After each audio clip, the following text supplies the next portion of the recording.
안녕하세요. 친절한 손원장입니다. 어제까지 이제 평창에서 잘 놀고, 이제 복귀해서 이제 다시 출근하는 길입니다.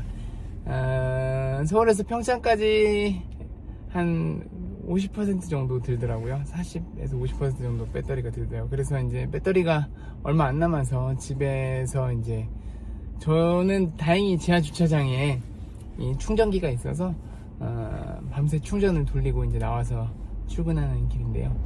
제가 테슬라를 한 7년차 몰아보니까, 전기차를 7년차 몰아보니 이 제일 중요한 게 결국에 집밥, 그러니까 이제 집에 집 근처에 충전기가 있느냐 여부였습니다. 특히 이 저렴하게 충전할 수 있는 완속 충전기가 있는 게 전기차를 모는 데 있어서 제일 중요하더라고요.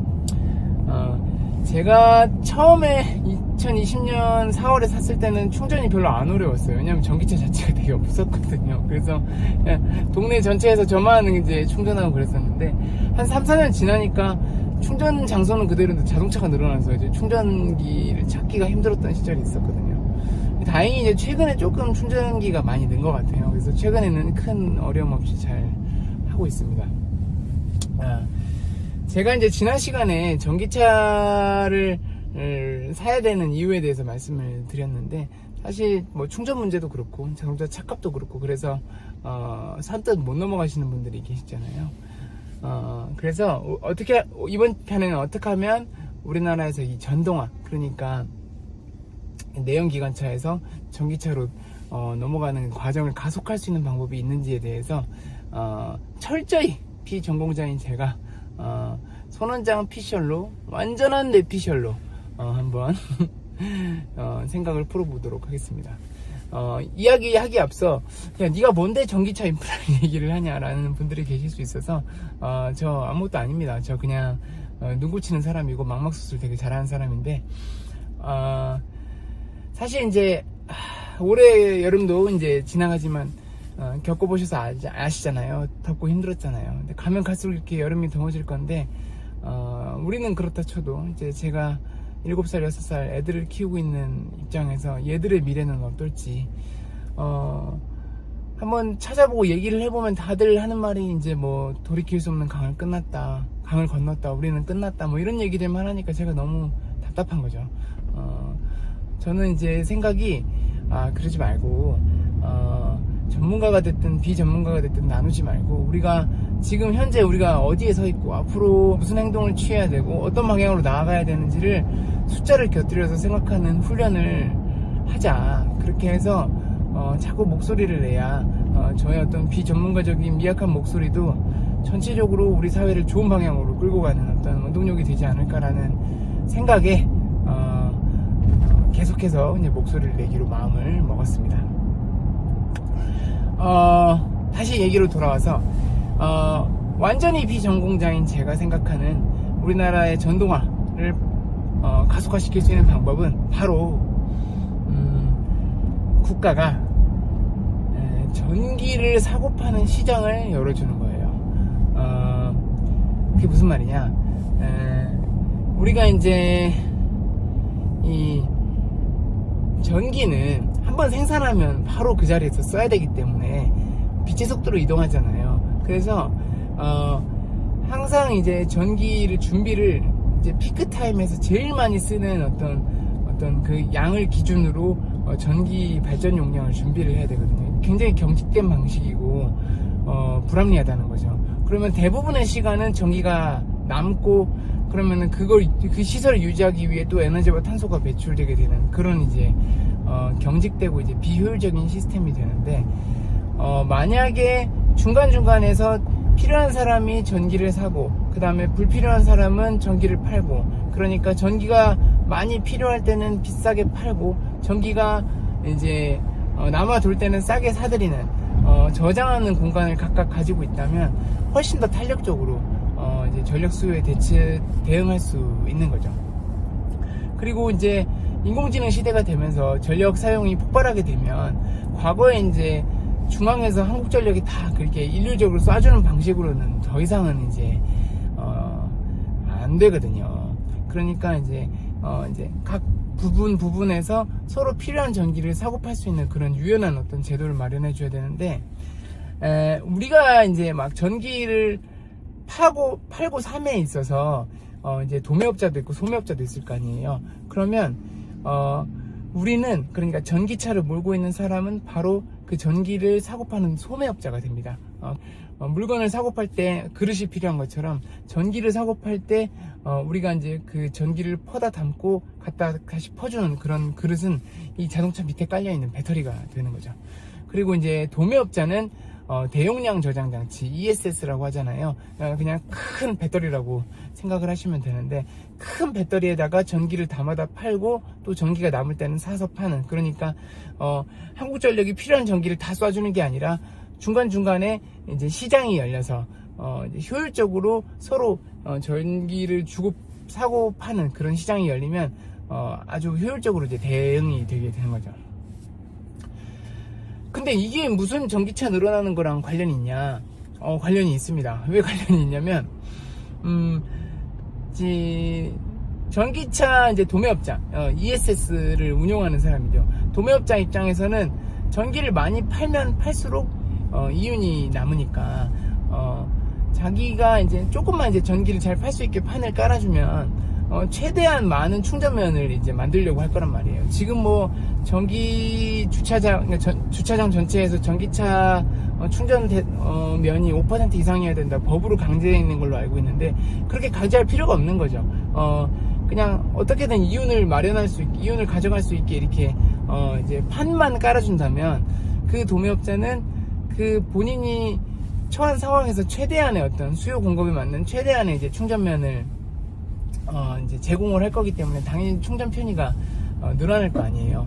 그리고 만약에 우리 같은 이제 개인들도 자동차에 담아가지고 차량을 전기를 샀다 팔았다 할 수 있으면 소액이지만, 내가 차를 운용하지 않는 시점에서는 이제 이윤을 남길 수가 있거든요. 남들이 이제 충전을 주로 하는 시간에 나는 전기를 팔면 나는 차를 이제 주차장에 세워놓지만 내가 이제 그걸 돈을 벌 수 있잖아요. 그러면 당연히 이제 자동차 할부값에 보탬을 받을 수도 있는 거고, 장기간으로 이제 비용을 녹일 수가 있겠죠. 그리고 또 내연차랑 전기차랑 고민하는 사람들한테는 야, 전기차를 사면은 소액이나마 계속해서 돈을 벌 수 있어 라고 한다면 당연히 이제 전기차 쪽으로 선택을 돌릴 수 있는 그런 어떤 촉매가 되기도 하고요. 그래서 제가 간단한 계산을 한번 해봤어요. 제가 몰고 있는 이 테슬라가 100kWh 정도 됩니다. 그런데 제가 출퇴근할 때 한 5%, 5kWh 정도를 쓰거든요. 그러면 1000세대 정도 되는 아파트 단지에 ESS가 얼마짜리가 필요한지 한번 계산을 해보자고요. 그러면 1000세대가 매일 하루에 한 번씩 전기차로 출퇴근한다고 하면 1000대니까 5메가와트시가 되잖아요. 5kg에 1000배면 5메가와트니까. 그럼 이제 예비 용량까지 생각해서 넉넉하게 2배, 10메가와트시가 필요하다고 하면, 우리가 이제 세상에서 제일 많이 깔리는 테슬라 메가팩이 3.9메가와트시고, 이게 36세제곱미터 정도의 크기가 되거든요. 그러면, 뭐, 제가 잘은 모르지만, 뭐, LG 에너지 솔루션이나 삼성 SDI도 뭐 비슷하다고 합니다. 그러면, 우리가 10메가와트시면, 이게 크기가 어느 정도 되냐면 100세제곱미터니까 가로 10m, 세로 5m, 높이 2m 정도 되는 거죠. 그러니까 소방 공간까지 포함해서 넉넉하게 주차장 10칸 정도면 이제 1000세대가 출퇴근할 수 있는 자동차 용량은 이제 커버를 할 수가 있는 거죠. 그런데 이게 문제가 있습니다. 어떤 문제가 있냐면, 첫 번째가 이 배터리 화재에 대한 문제가 있어요. 물론 이제 자동차 배터리보다 이제 충전업자가 붙어가지고 관리를 하면 이제 화재 관리는 좀 더 잘 되겠지만, 어떤 국민들이 생각하시기에 아직 그 배터리 화재에 대한 문제가 이제 어떤 걱정이 해결이 안 됐고요. 두 번째가 가격이 한 30억에서 40억 정도 한다고 합니다. 10메가와트시 정도의 ESS라고 한다면. 그러니까 지금 아파트 대단지에 법령으로 강제로 설치해라 그러면 굉장히 이제 반발이 심하겠죠. 그래서 여기서부터는 이제 국가가 조금 머리를 굴려줘야 되는데, 제가 생각한 방식은 이거예요.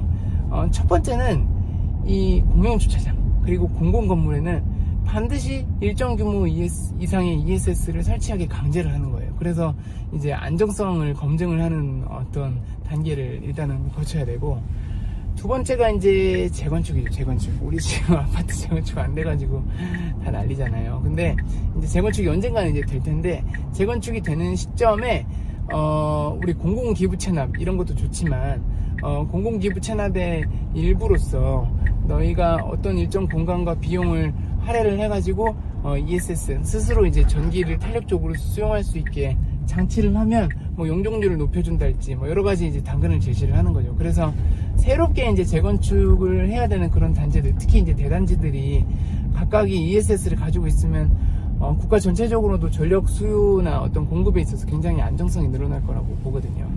그리고 이제 당연히 자연스럽게 이제 전기차 충전의 어떤 그런 인프라도 좋아지게 되는 거죠. 그리고 이 아파트에 사시지 않은 분들도 많잖아요. 빌라 이런 데 사시는 분들도 많은데, 그런 분들 사실 충전하기가 되게 힘들거든요. 그러니까 그런 분들을 위해서라도 공영 주차장에 ESS가 어느 정도 마련이 돼야 될 것 같고, 그리고 반드시 차를 통해 접근해야 되는 어떤 쇼핑몰이나 아니면 뭐 드라이브 스루 하는 뭐 스타벅스나 맥도날드, DT 같은 데는 어느 정도 이제 뭐 세제 혜택을 주든지 아니면 뭐 전력 어떤 판매해서 마진을 이제 가져갈 수 있게 하든지 여러 가지 제도적인 장치를 통해서 ESS를 설치하는 방향으로 가야 되지 않나라는 생각이 들었습니다. 그런데 이런 어떤 그 ESS를 설치하고 실증하는 최적의 테스트베드가 있어요. 거기가 바로 제가 얼마 전에 휴가를 다녀온 제주도입니다. 제주도. 이게 왜 그러냐면 풍력이 일단 많아요. 풍력이. 제주도는 바람이 많으니까 이제 풍력에서 나온 전기가 많은데, 지금 전기 다 쓰지도 못하고 출력 제한이라 그래서 그 풍력 발전을 끄는 경우가 되게 많거든요. 전력망이 부담이 된다고 전기를 만들었는데도 못 쓰는 거예요. 그게 얼마나 기막힌 노릇이에요. 그러니까 이제 제가 생각해본 방식은 이런 것들이죠. 예를 들어서 우리 주유소 있잖아요. 주유소 가면 갈수록 이제 전동화 시대로 넘어가면서 기존의 주유소들이 굉장히 힘들어지게 될 텐데, 주유소가 일반적으로 가지고 있는 주유 탱크가 한 5만 리터에서 10만 리터 된다고 하거든요.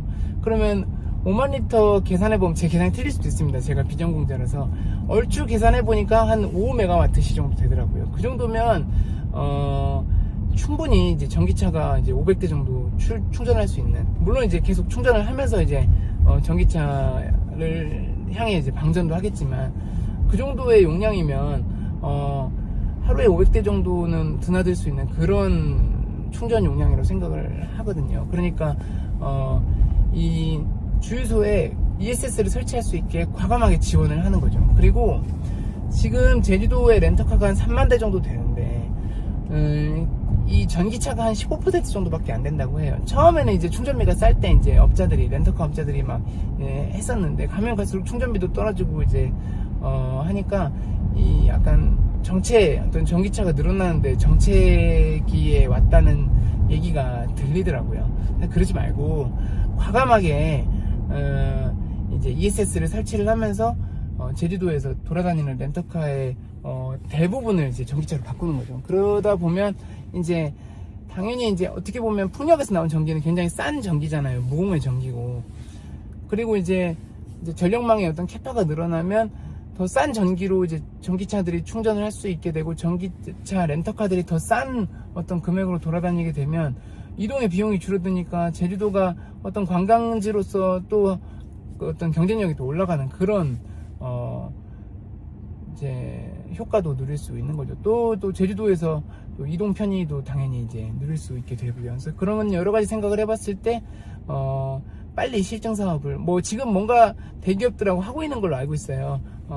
좀 더 빠른 속도로 진행해서 ESS 설치가 우리 모두에게 도움이 된다는 거를 어떤 긍정적인 하나의 어떤 예시를 제주도에서 먼저 보여주셨으면 하는 마음이 듭니다.